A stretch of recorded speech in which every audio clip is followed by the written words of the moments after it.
नमस्कार दोस्तों। अगर आपका भी मिक्सर ग्राइंडर में आवाज़ आ रहा है कुछ अलग तरीके का, इस तरीके से इसमें प्ले आ जाता है, तो इस मिक्सर ग्राइंडर को आप खुद कर सकते हैं घर बैठे ठीक। तो आइए दोस्तों, बिजली वाला कौशिक चैनल में आपका स्वागत है। तो सबसे पहले मिक्सर ग्राइंडर को रिपेयर करने के लिए उसका ये ऊपर का कपलिंग जो है जॉइंट, उसको खोलना चाहिए।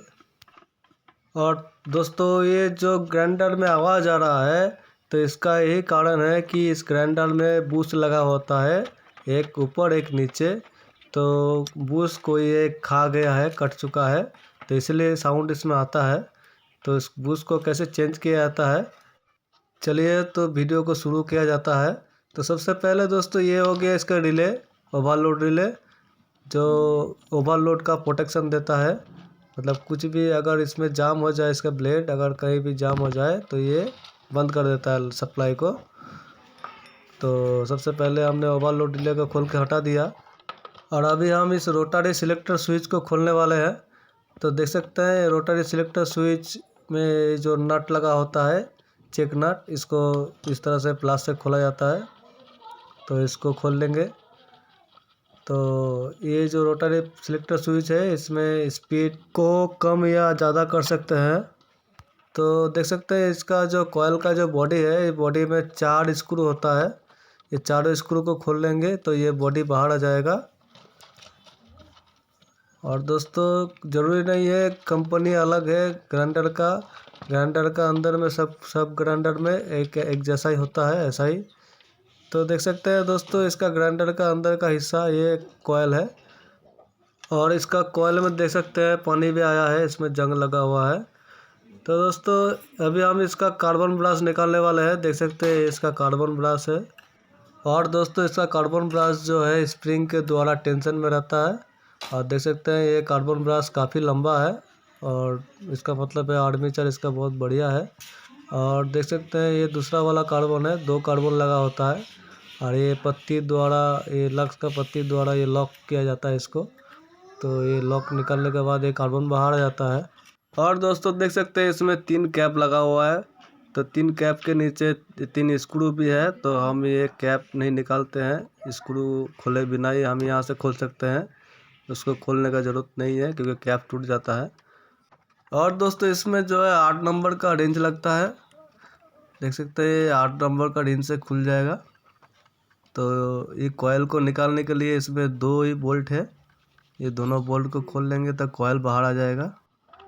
और देख सकते हैं ये एक बोल्ट खुल चुका है, और दूसरा बोल्ट भी खोल लेंगे। तो ये दूसरा बोल्ट भी खुल गया। तो सबसे पहले जो पीछे वाला हमारा जो बुश कवर है, पीछे वाला कवर को निकाल लेंगे। उसके बाद हम पूरा कॉइल का सेट जो है खींचेंगे तो पूरा बाहर आ जाएगा। और ये काम बहुत ही सावधानी से करना चाहिए, नहीं तो एक भी कॉइल का तार कट जाएगा तो ये चलेगा नहीं, फिर वाइंडिंग करना पड़ेगा दोबारा। तो देख सकते हैं ये जो बुश का हालत है, पूरा जंग लग चुका है और एकदम ख़त्म हो चुका है बुश। और ये ऊपर साइड का बुश है, देख सकते हैं ये घिस घिस के पूरा इसका डस्ट जो है, बुश का कटा हुआ डस्ट है। जो बुश घिस घिस के जो कट चुका है उसी का ये डस्ट है। तो हमारा जो शाफ्ट में प्ले था वो इसी के चलते था, क्योंकि बुश कट चुका है। और देख सकते हैं इसलिए ये आवाज़ कर रहा था। और ये आर्मेचर का जो है, अभी हम शाफ्ट चेक करेंगे कि शाफ्ट भी खाया हुआ है कि नहीं, शाफ्ट घिस चुका है कि नहीं। तो देख सकते हैं इसका शाफ्ट बिल्कुल नहीं घिसा है, एकदम ठीक है। अगर खा गया होता तो इस आर्मेचर को हमको चेंज करना पड़ता। तो अभी देख सकते हैं ये जो फिल कॉइल है, तो ये जो ब्लैक वाला तार देख रहे हैं, काला वाला, ये तार आपका कॉमन वायर है जो कॉइल में जाता है। और ये दोनों ब्लू कलर का जो वायर है, ये दोनों ब्लू कलर का तार जो है वो कार्बन ब्रश से होते हुए ये आर्मेचर को सीरीज बनाता है, आर्मेचर में सप्लाई देता है। तो और ये जो 3 तार देख रहे हैं, ये तीनों तार अलग अलग स्पीड का होता है, फास्ट, मीडियम, लो। तो ये देख सकते हैं आप, जिसमें सेलेक्ट करिएगा स्विच को उसमें सप्लाई जाता है और उस हिसाब से इसका स्पीड कंट्रोल होता है। तो दोस्तों ये हो गया मोटर का नीचे वाला हाउसिंग, और इसमें जो कार्बन होल्डर लगा है इसको हम खोल के निकालेंगे और एक काठी लेंगे लंबा सा। ये काठी से हम इस बुश को निकालेंगे। देखिए इस तरह से हम इसको बुश को निकालेंगे, और बुश को निकालने के बाद इसका जो है, देखिए हम बाज़ार से एक कैप लेके आया, 15 रुपया पीस है ये कैप। तो इस कैप को हम इस प्लास से ऐसे नोच लेंगे तो बाहर आ जाएगा। देख सकते हैं ये बाहर आ गया कैप हमारा। और ये जो कॉटन है, ये कॉटन भी बिल्कुल ख़राब हो चुका है। तो देख सकते हैं दोस्तों ये मेरा बुश का नंबर है 048। ये बुश हमको यहाँ लगेगा, और ये बुश का प्राइस पड़ता है 40 रुपया पीस। तो देख सकते हैं ये बुश बिल्कुल सही है, इसके लिए एकदम बराबर फिटिंग हो रहा है। और इस बुश को हम यहाँ पे लगाएंगे। तो पहले हम इस बुश को अंदर रखते हैं और फिर इसका कॉटन को धीरे धीरे अच्छा से बिठा लेंगे। और देख सकते हैं ऐसे इसको थोड़ा दबा दबा कर अंदर बिठा लेना है। ये कॉटन 3 रुपया पीस पड़ता है दोस्तों। और ये जो कैप है, इस कैप को हम इसमें लगा देंगे और लगा के ठोक देंगे। तो कैप का भी जो है सीधा उल्टा होता है, ध्यान से देख के लगाना चाहिए।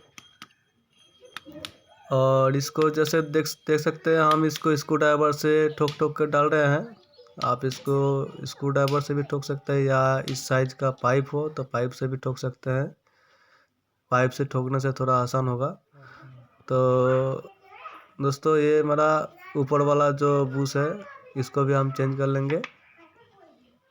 तो इसको चेंज करने के लिए एक तो रॉड लेना है और इस तरह से ठोक देना है, तो ये बुश बाहर आ जाता है। और ये बुश बाहर आने के बाद इसका जो बुश कैप है इसको भी हम ऐसे निकाल लेंगे प्लास से खींच के। और दोस्तों ये नया वाला बुश हम डाल लेंगे। तो देख सकते हैं दोस्तों इस तरह से इसका बुश चेंज किया जाता है। और इस बुश, ये दोनों बुश को लगाने के बाद इसके ऊपर हल्का तेल दे देना चाहिए, कॉटन को भिगा लेना चाहिए।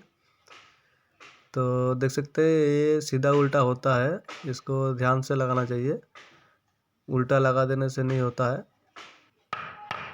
तो देख सकते हैं इसको भी हम पेचकस से ठोक कर के अंदर डाल रहे हैं। आप इसको सेम साइज का पाइप से कर सकते हैं। और ये हमारा चला गया अंदर कैप, और बुश भी अच्छा से बैठ गया है, देख सकते हैं। तो दोस्तों अभी हम इस कॉइल को फिट करने वाले हैं। तो सबसे पहले हम इसका आर्मेचर को अंदर डाल लेंगे। देख सकते हैं ये बिल्कुल बढ़िया फिट आया है नया बुश में, और इसमें बिल्कुल प्ले नहीं हो रहा है। अभी जो हमारा प्ले था वो चला गया। और अभी हम इसका कॉइल को डालेंगे। ये कॉइल को ग्रुप होता है, ग्रुप में बिठाना पड़ेगा। और ये ग्रुप में नहीं बैठेगा तो आर्मेचर घूमेगा नहीं, फंसेगा। और ये देख सकते हैं इसका जो कार्बन होल्डर है इसको हम पहले लगा लेंगे। ये हमारा नीचे वाला हाउसिंग है, और इसमें 4 स्क्रू होता है। ये चारों स्क्रू को हम टाइट कर लेंगे अच्छा से। तो दोस्तों ये हो गया हमारा रेडी। तो हम इसको अभी कॉइल में सेट करेंगे। और इसका जो 8 नंबर का हम बोल्ट खोले थे कॉइल का, वो दोनों बोल्ट को हम इसमें टाइट कर देंगे। देख सकते हैं ये कॉइल का जो हाउसिंग है ये थोड़ा सा अभी भी एडजस्ट हुआ नहीं है अच्छा से, तो इसको सेंटर में लाना पड़ेगा। और ये बोल्ट को हम टाइट कर देंगे दोनों साइड में। देख सकते हैं दूसरा साइड का बोल्ट भी हम लगा दिया। तो दोस्तों बोल्ट को टाइट करते हुए ध्यान रखना पड़ेगा कि इसमें कॉइल का जो कोर होता है, कॉइल का कोर इस हाउसिंग में बैठना चाहिए। तो दोस्तों ये दोनों बोल्ट को बारी बारी टाइट करना पड़ेगा। देखिए इस साइड में थोड़ा गैप ज़्यादा है, इस तरीके से देख करके जिस तरफ गैप ज़्यादा होगा उस तरफ टाइट करना है, नहीं तो ये इसमें बैठेगा नहीं। इसका कोर हाउसिंग में अच्छा से बैठने के लिए एक बार थोड़ा सा इधर टाइट करना पड़ेगा, थोड़ा सा उधर, इस तरीके से इसको दोनों तरफ टाइट करना पड़ेगा थोड़ा थोड़ा करके। उसके बाद ये बैठेगा, और ये अच्छा से नहीं बैठेगा तो आर्मेचर जाम होगा। देख सकते हैं जैसे ये ग्रुप में अभी बैठ गया है, इस तरह से बैठना चाहिए अच्छा से। और दोस्तों ये जो देख रहे हैं आर्मेचर, अभी हमारा कार्बन ब्रश का जो पोजीशन है, तो आर्मेचर नीचे भागा हुआ है बहुत। कार्बन ब्रश में ये एडजस्ट नहीं होगा। कार्बन ब्रश देख सकते हैं हम इसमें डाला, तो ये इसका जो कार्बन ब्रश का जो पोजीशन है ये ठीक नहीं है, थोड़ा नीचे भागा हुआ है आर्मेचर। तो इसके लिए एक एडजस्टिंग बोल्ट दिया जाता है। देख सकते हैं ये वो बोल्ट है जो पीछे तरफ लगा जाता है। तो ये एडजस्टिंग बोल्ट से क्या होता है, इसको टाइट करने से आर्मेचर ऊपर की तरफ भागेगा,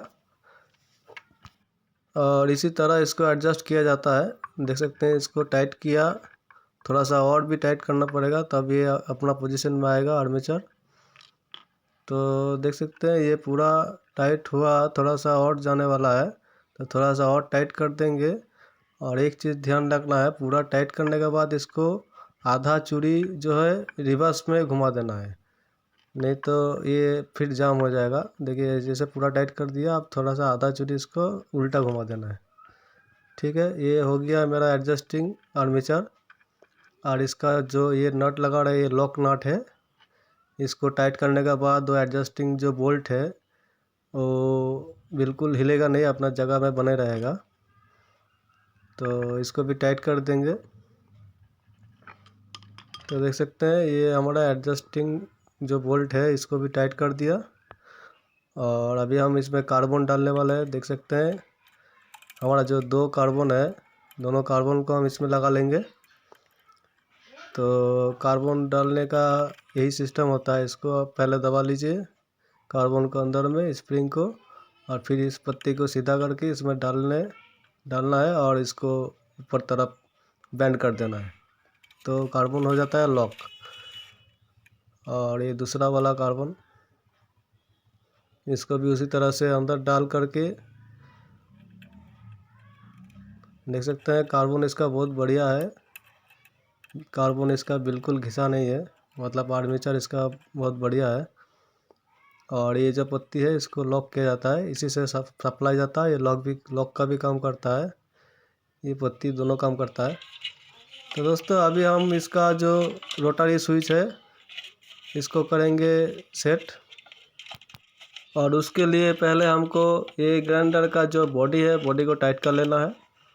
ये बॉडी को अंदर में डाल करके फिर इसको चारों स्क्रू जो है टाइट कर देना है। तो देख सकते हैं इस चारों स्क्रू इस तरह से टाइट किया जाता है। और इसका जो ये स्विच है इसको अंदर डाल करके इसका पहले चेक नट टाइट कर देना है। और इसमें एक ग्रुप बना होता है, ग्रुप में इसको बिठाना पड़ता है, नहीं तो ये उल्टा हो जाता है। तो ये देखिए इसका चेक नट टाइट हो गया। और इसको दोस्तों अच्छा से टाइट करना चाहिए, नहीं तो ये फ्री हो जाएगा, घूम जाएगा। और इसका जो नॉब है, ये नॉब को भी हम लगा लेंगे। तो अभी देख सकते हैं दोस्तों इसका जो कनेक्शन है, कनेक्शन हमको करना है। तो ये जो मेन इनपुट सप्लाई है 220 वोल्ट वाला, तो इसका एक वायर जाएगा रिले में, जो हमारा ओवरलोड प्रोटेक्शन रिले है। और रिले का जो आउटपुट होगा वो सीधा कॉइल का कॉमन वाला ब्लैक वायर में जाएगा। तो हमारा 220 वोल्ट का एक सप्लाई चला जाता है कॉइल में सीधा रिले से होकर के। और हमारा जो दूसरा वाला वायर बच गया उस वायर को हम रोटरी स्विच में लगाएंगे। देख सकते हैं ये जो दूसरा वाला वायर हमारा बचा हुआ है, ये हमारा 220 सप्लाई है। तो इसको हम डालेंगे रोटरी स्विच का जो हमारा बीच वाला जो पॉइंट है, वो बीच वाला पॉइंट में इसको डालेंगे। ये स्विच का इनपुट सप्लाई हो जाता है बीच वाला, और ये तीनों आउटपुट तो कनेक्शन हमारा हो गया, अब चालू करके देखते हैं।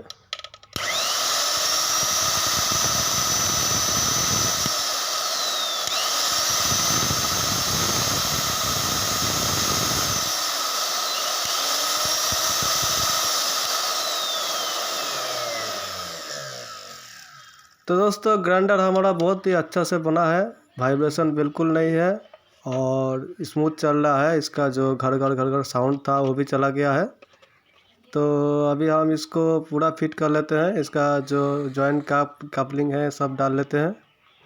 तो दोस्तों वीडियो अगर अच्छा लगा तो वीडियो को लाइक ज़रूर करिएगा और शेयर ज़रूर करिए और चैनल को सब्सक्राइब भी कर लीजिए।